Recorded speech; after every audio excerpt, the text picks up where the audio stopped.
The city manager estimates Auburn will face upwards of a $3.5 million deficit heading into the budget process for the 2014-15 fiscal year. How do you plan to address that deficit? Okay, now, $3.5 million deficit. Now, my opponents will say, well, we're going to fix the cogen. It's the cogen's problem. So let's take the $600,000, and let's just say it is that much. We'll take that out of it. Okay, so now how are you guys going to address the $2.6 million? Let me tell you how Matt Smith's going to address the $2.6 million. It's going to be difficult. This is why we didn't want to go into that safety grant, because every department would have been on the chopping block except for the fire department, which is one of the biggest departments.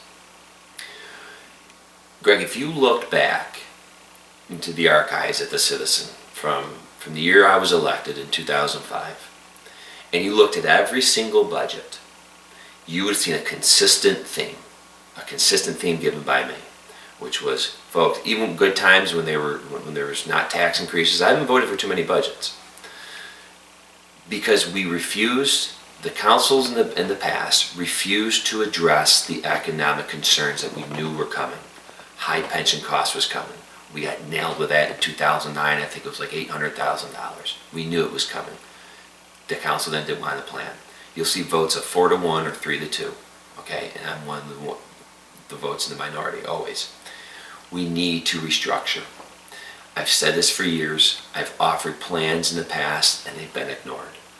What we're going to need to do, and the unions are going to have to help us. The unions are going to have to sit down with us, and they're going to have to look at the contracts, and they're going to have to say, listen, and we're going to have to work together on this, saying, listen, let's come up with something that saves jobs.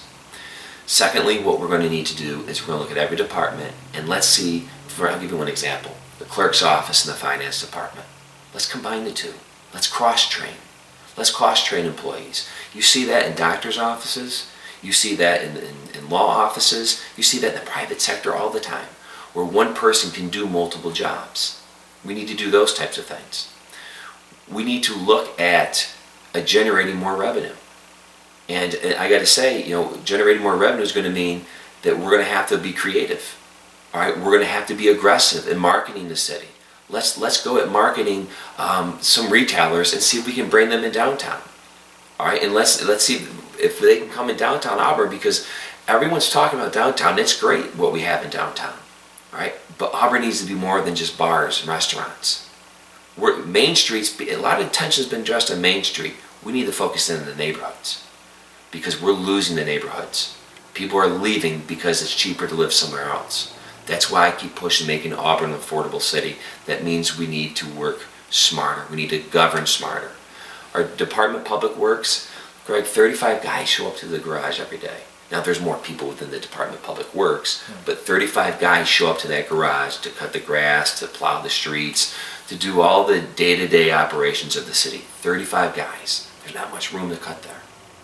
But we need to look at how we run our departments, and we need to work with the county, and we need to consolidate some of our departments with them. And that's the only way of survival. All right? But to say that, I'm going to hire 10 firemen back. I'm going to hire 10 firemen back and not give any answers. How do you want to afford that?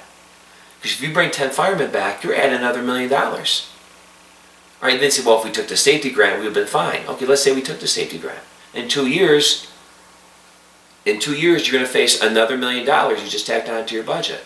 So now if they don't have the political will now to say, listen, the cuts were the right thing to do, they're certainly not going to have the political will in 2 years to say, oh no, we need to bring all of them back, which is saying we need to add another $1 million.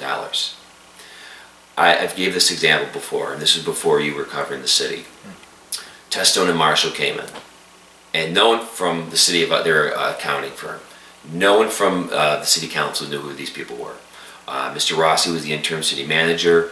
They brought in this law firm, and the one gentleman who was the head of the group that was going through our city's finances, forensic accounting. I mean, he really went through everything. And he came into the room and he said, I'm going to tell you guys now, I'm going to be very blunt and very honest.